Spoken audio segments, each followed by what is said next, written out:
بسم اللہ الرحمن الرحیم۔ اللہم صلی علی سیدنا محمد وعلی آل سیدنا مولانا محمد وبارک وسلم۔ آج 9 ذی الحج کے دن آقا دو عالم صلی اللہ علیہ وسلم نے 10 ہجری کو 7 مارچ 632 عیسوی کو یوم جمعۃ المبارک کے دن جو آپ نے میدان عرفات میں خطبہ دیا اسے آخری خطبہ کے نام سے یاد کیا جاتا ہے، جو پوری دنیا میں انسانی حقوق کے محافظ کے طور پر روشن چاند کی طرح روشن کیا گیا ہے۔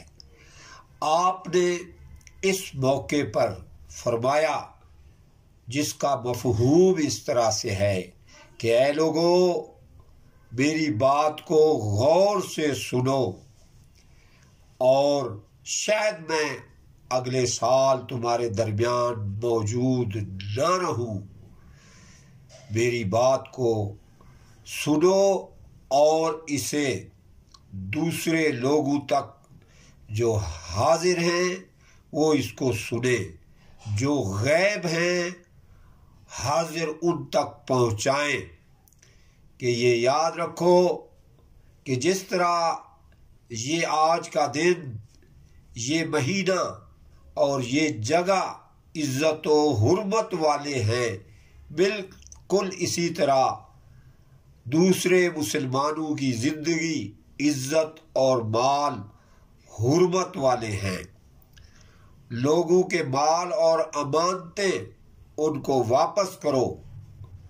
یاد رکھو تم نے اللہ رب العالمین سے ملنا ہے، اور اللہ تم سے تمہارے اعمال کے مطابق تم سے سوال کرے گا۔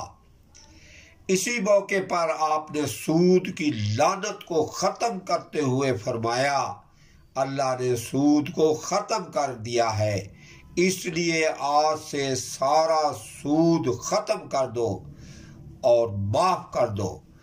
عورتوں کے حقوق کے متعلق آپ نے فرمایا، تم عورتوں پر حق رکھتے ہو اور وہ تم پر حق رکھتی ہیں۔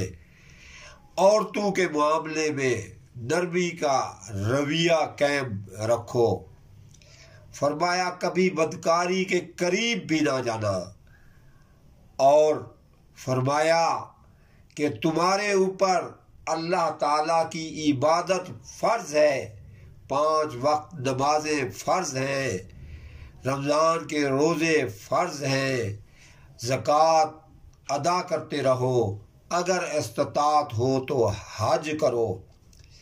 زبان کی بنیاد پر، رنگ و نسل کی بنیاد پر تعصب میں مت پڑ جانا، کالے کو گورے پر اور گورے کو کالے پر، عربی کو عجمی پر اور عجمی کو عربی پر کوئی فوقیت حاصل نہیں ہے۔ ہر مسلمان دوسرے مسلمان کا بھائی ہے۔ تم سب اللہ رب العالمین کے سامنے صرف عزت والا وہی ہے جو تقوی والا ہے، ان اکرمکم عند اللہ واتقاکم۔ یاد رکھنا کہ میرے بعد کوئی نبی نہیں آئے گا اور نہ کوئی دین آئے گا۔ میری باتیں اچھی طرح سے سمجھ لو، تمہارے درمیان میں 2 چیزیں چھوڑ کے جا رہا ہوں، قرآن اور میری سنت۔ اگر تم نے ان کی پیروی کی تو کبھی گمراہ نہیں ہوگے۔ پھر آپ نے دوبارہ فرمایا، تم میں سے جو لوگ یہاں موجود ہیں اس کو اگلے لوگوں تک پہنچاؤ، اور پھر وہ اگلے لوگوں کو تک پہنچائیں۔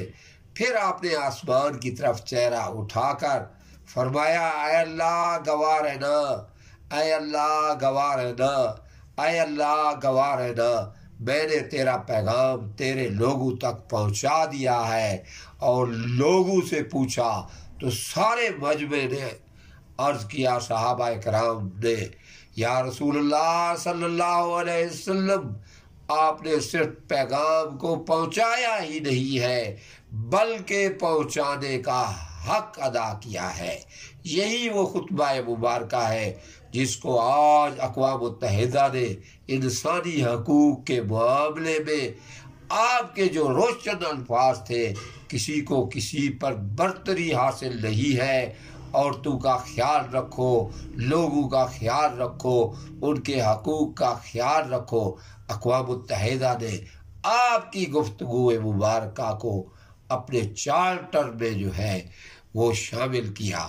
سبحان ربک رب العزت عما یصفون والسلام علی المرسلین والحمد للہ رب العالمین۔